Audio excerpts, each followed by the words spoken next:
OK, takže čau, tady já zahraju ještě videjka a dneska si zahrajeme Metin.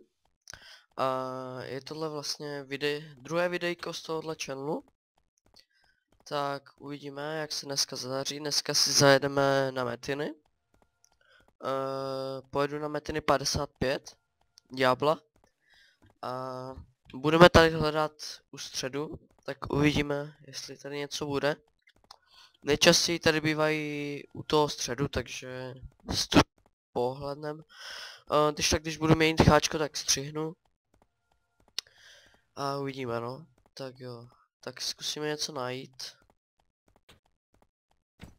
Bohužel nemám elíky na rychlost, takže jedu celkem pomalu. Ale tak zuško dáme. Tak jo, uvidíme ještě kolik to bude mít asi tak minut ty let's play, jestli budete chtít.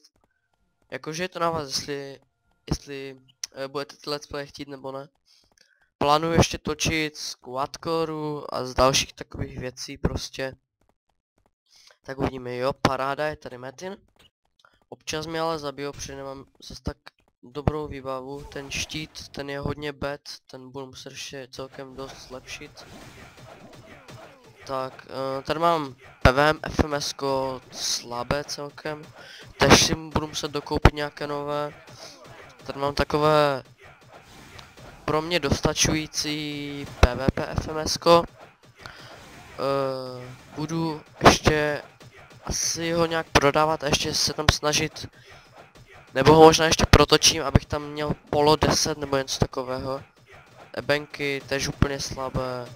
Pak tady mám stříbrný náramek plus 9. Ten jsem koupil za 40 modré. A tak no. Takže uvidíme, no, tak beru mu tou Metinu tak 580, na průnik nebo na kryt 800, ale tak dá se to na to, že tu výbavu ještě vylepšuju, bude to úplně jiné prostě. Jak můžete vidět, mám jenom 10 KZB a tak, mám jenom Auru M4, Zuško M4, takže to bude jiné, no. Ale občas mě i tady zabijou, takže tak no. A jinak, když už tady budu tak ničit ty Metiny, tak bych vám mohl říct něco o sobě, jak jsem k Metinu přišel a tak. Takže je mi vlastně 14 let a Metin už hraju asi tak 5,5 roku, samozřejmě s přestávkami, což je celkem dost už. Takže to už jsem začal, Metin jsem začal myslím nějak už od 9, ale měl jsem prostě dost celkem těch přestávek a tak dejme tomu, že jsem hraju Metin tak 4 roky, 4,5, no. No, a teď asi umřu, no dobré, takže teď jsem umřel. Oni berou strašně moc. Tak jo, tak zkusíme ještě. A pak když tak přepnu cháčko, ještě se tu podívám. Jinak hraju na Červené říši, jsem v cechu Polemistes, takže jestli se někdo bude dívat, tak tímto je zdravím a tak. Já mám celkem ještě jakože slabou výbavu, takže si to zase tak moc nedávám. Takže ještě občas budu chcípat a tak, to je jasné. Ale většinou jakože u té 55 nechcípám, to nevím proč jsem teďka chcípal, ale OK. Tady mám takové, no vlastně ty jsem si mohl nasadit, no ty si nasadím. To mám takové, jsem dropl, jak jsem byl asi tak ještě level 5 nebo tak, jsem dropl a ještě furt je tady mám celkem dobré najezdění. Mám tady sokolský, ten budu kovat ve věži, a to by mohlo být problém. Dobré. Tak, co tady ještě mám, pak už nějaké blbosti. Měl jsem 150 kk, ale nějak jsem prostě z těch 150 kk vyobchodoval ty věci. Padla knížka. Létající talisman, takže to nechci. Tak a jedeme dál. Tak, zkusíme najít ještě pár Metinů. A vidíme. Ty videa by mohly mít tak Tak, kolik by tak mohli mít? 15-20 minut? Protože já zrovna se mi nechci nějak dlouho uploadovat a tak, takže tak no. Takže to bude kratší a bude to víc dílů. No dobrý, tak já si nasadím toto a přepnu cháčko. Tak my se zase uvidíme u dalšího cháčka. Tak jo, jsem zase tady, přepnul jsem cháčko a my se zase budeme jezdit na metiny. Tak uvidíme, co tady bude. Tak jsme tady, dobré. OK, takže se to trošku porozlídnem. A jinak na Ofik byla přidána nová postava, to už ale všichni určitě víte. Jmenuje se Lican, tak se píše. Aspoň myslím, že tak ne. Takhle se píše, myslím. A je to jakože celkem dost velká změna. Má dost dobré skilly. Takže jinak teďka jsou Vánoce. Takže jestli byste někdo chtěl začít na Ofiku, tak jako já jsem teďka začal, tak jenom kvůli těm Vánocím. Nebo Vánocům. Nevím, no. Tak jo, tak teďka je prostě úplně dobrá doba, úplně dobrá prostě chvíle začít. Protože fakt se pěkně dropují ponožky, dá se na tom krásně vydělat. Je to super, prostě vezmete si sobíka, půjdete na metiny.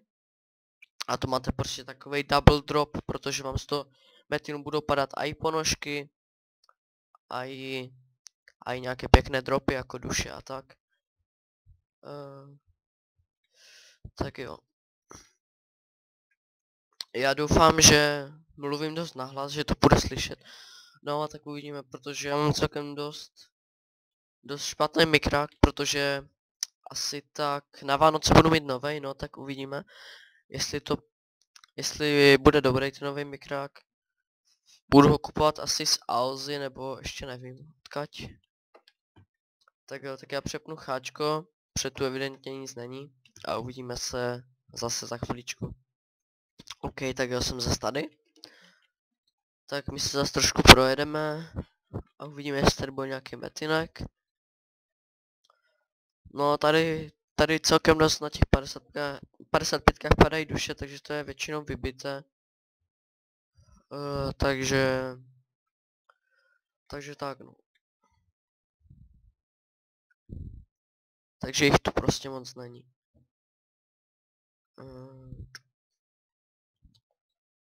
Tak jo. Tady většinou už nic není, takže jsem trošku ztratil přehled. Já nejvíce metinu potkám vždycky tady, v tomhletom místě. Tak my se tam pak zajedeme podívat.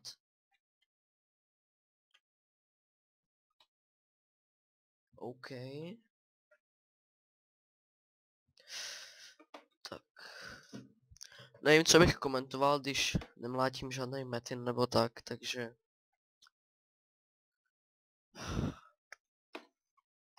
Už jsem chtěl říct zase takhle, tak no. Tak no. Nevím, proč mi tahle hláška napadla prostě. Prostě nikdy jsem mi neříkal, ale... Co začínám točit tohle video, tak prostě už to jede. Já se fakt bojím, že... bude špatná ta kvalita. Aha. Tady to už borec rozbíjí mi ty metiny. Byl to metin, ne? Dobrá no, tak já přepnu další cháčko a uvidím se zase za chvíli. Tak jo, takže mám metin, asi tak po 5 minutách hledání konečně. Tak my si nasadíme výbavu. A první zabiju radši tady ty, protože ti jsou celkem dost silní. Počkat. Jo, dobrý. Tak je zabijem a půjdem na ten mety. Doufám, že už mě teďka nezabijou, protože kdyby mě dvakrát zabili na videu, tak to by bylo dost bad.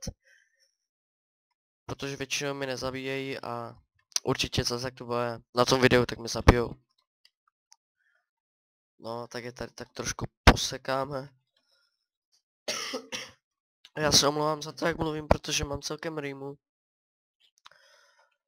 Protože nemám prostě rád zimu. Rýma, zima, všecko prostě. Tak jo, to se mi nelíbí.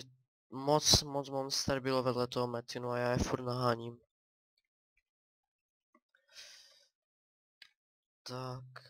Jo, jinak byl přidaný 6. skill. Já si myslím, že udělali dobrou věc, protože ten 6. skill je celkem jakože dobrý, ale strašně dlouho se načítá, ale zase je silnější než smršť ten skill, takže je to fajn. Aha, já nemám ebeny.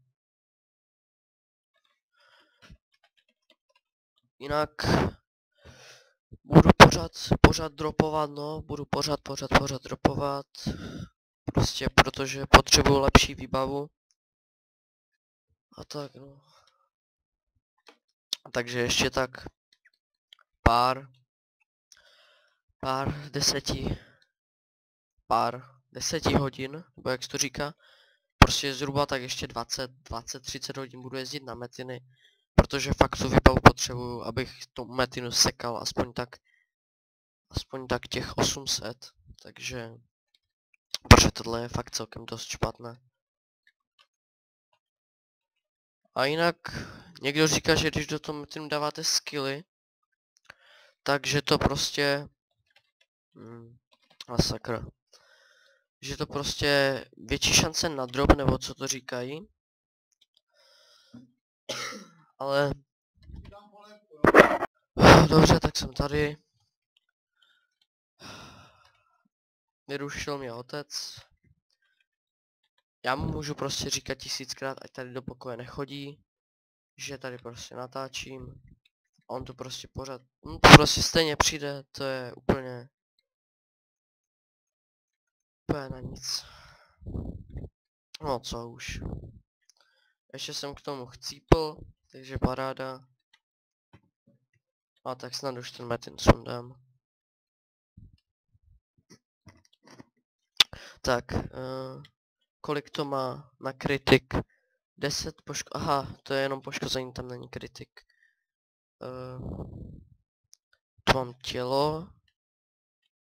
Jo, to už budu moct číst za chvilku. Zůžko si chci dát na Gčko, budu pořád číst. Prostě chci ho mít na Gčku a pak budu auru na Gčko. Ale potřebuju hlavně prostě teďka ty peníze. A je to celkem dost špatné, no, protože tu auru teďka celkem dost se zdražila, prostě už 3kk za ní chcou, když si za ní chtěli 2.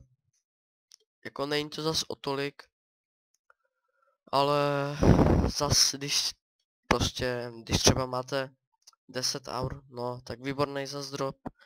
No, tak, dobré. Tak jestli zkusím ještě projet. A uvidíme, jestli už končím video, nebo jestli ještě ne.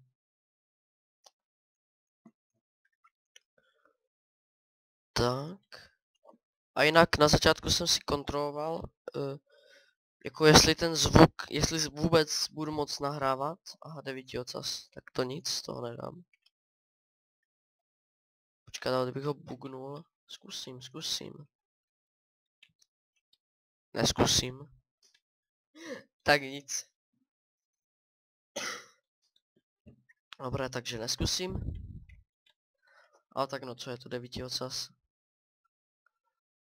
Má 9 ocasů a náš koň má jenom 1, tak to bychom stejně bychom to prostě neubouchali.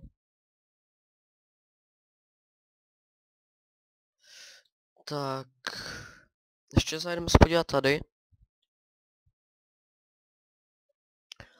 A už bych si někdy ale mohl stopnout, jak dlouho točím, protože nevím vůbec, jak dlouho točím a tak. To zase začne být otravné to a tak, až budu mít víc videí a tak. Tak aspoň ještě tady. Křemen. Jinak to se tež celkem dost vyplácí kopat. Ale já doporučuji kopat jenom slzy, eben a stříbro. Já teda nic jiného nekopu, kopu jenom to. Tady mám 50 ebenů. Takže a doporučuji hlavně to prodávat v modré, protože v červené, jakože já jsem v červeném a tam to nedoporučuju, tam to prodávat. Protože v modré slzy dáte, já jsem dal za 1,3 a koupili to, to je podle mě tak akorát 1,3. Tak jo. Tak podívám se ještě tady. A nic. Tak jo, tak já se s vámi loučím u dnešního videjka. A čus.